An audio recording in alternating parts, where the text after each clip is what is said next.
teman-teman semuanya, Assalamualaikum warahmatullahi wabarakatuh. Perkenalkan, nama saya Dini Zahra Nuraini.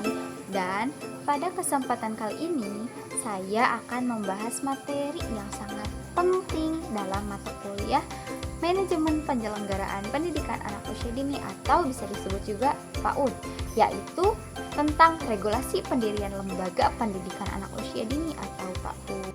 Kenapa sih topik ini sangat penting? Karena saat ini banyak sekali lembaga PAUD yang berdiri namun belum legalitas yang sesuai. Padahal pendidikan anak usia dini adalah fondasi utama dalam perkembangan anak. Nah, melalui video ini kita akan membahas mulai dari persyaratan, legalitas, prosedur, hingga tujuan dari pendirian PAUD, serta bagaimana teori ini diterapkan dalam praktik di lapangan. Nah, yang pertama ada latar belakang dan konsep. Pendidikan anak usia dini atau PAUD merupakan jenjang pendidikan sebelum pendidikan dasar yang ditujukan untuk anak usia 0 sampai 6 tahun. Menurut Undang-Undang Nomor 20 Tahun 2003, pendidikan anak usia dini bertujuan untuk memberikan rangsangan pendidikan agar anak siap memasuki jenjang pendidikan selanjutnya. Namun, dalam praktiknya masih banyak sekali lembaga PAUD yang belum memiliki izin resmi, sarana dan prasarana kurang memadai, tenaga pendidikan yang belum sesuai dengan kualifikasinya, dan masih banyak hal lain yang perlu kita bahas. Nah, inilah mengapa regulasi pendirian PAUD sangat diperlukan. Regulasi ini berfungsi sebagai pedoman agar lembaga PAUD memiliki standar yang jelas, struktur yang jelas, dan berkualitas. Materi yang kedua yaitu persyaratan pendirian PAUD. Terdapat beberapa persyaratan yang harus dipenuhi dalam pendirian PAUD, yaitu yang pertama, ada persyaratan pendirian PAUD secara administratif. Proses pertama yaitu akta pendirian. Proses yang kedua, nomor induk berusaha atau NIB. Proses ketiga, identitas pendiri. Proses keempat, surat domisili. Dan yang terakhir, ada bukti kepemilikan lahan. Selanjutnya ada persyaratan pendirian PAUD secara teknis. Proses pertama yaitu sarana dan prasarana. Proses yang kedua, pendidik yang kompeten. Proses keempat, peserta didik sesuai kapasitas. Dan yang terakhir ada kurikulum sesuai standar. Ketiga yaitu persyaratan lokasi, di mana lingkungan tersebut harus aman, sehat, dan mendukung tumbuh kembang anak. Dalam praktiknya, sebuah PAUD yang baik harus memiliki ruang kelas yang nyaman, alat permainan edukatif, serta guru yang memahami perkembangan anak.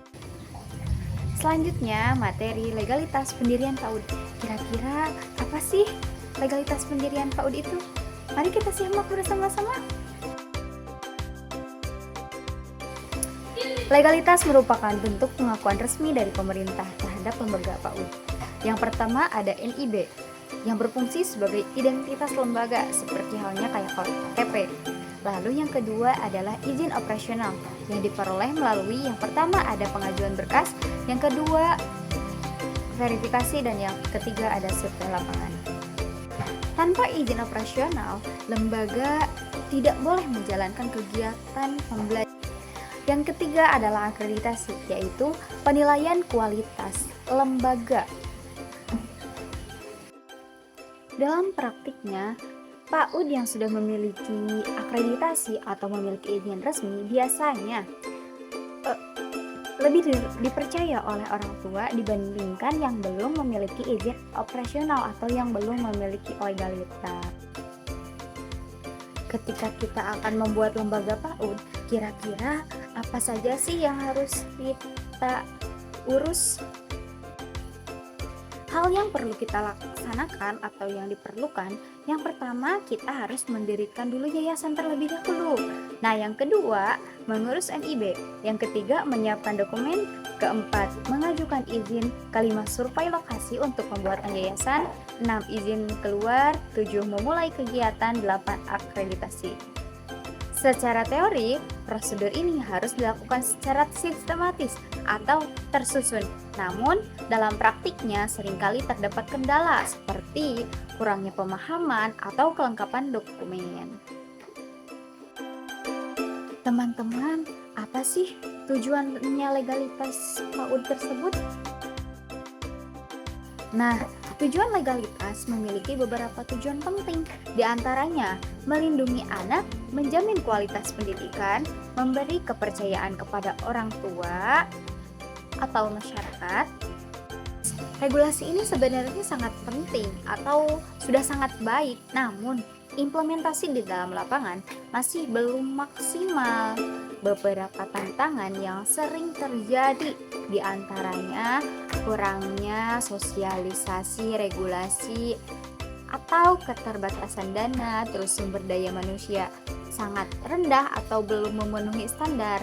Nah, oleh karena itu diperlukan pelatih bagi pendidik atau pendampingan dari pemerintah supaya masyarakat itu sadar akan pentingnya PAUD yang berkualitas.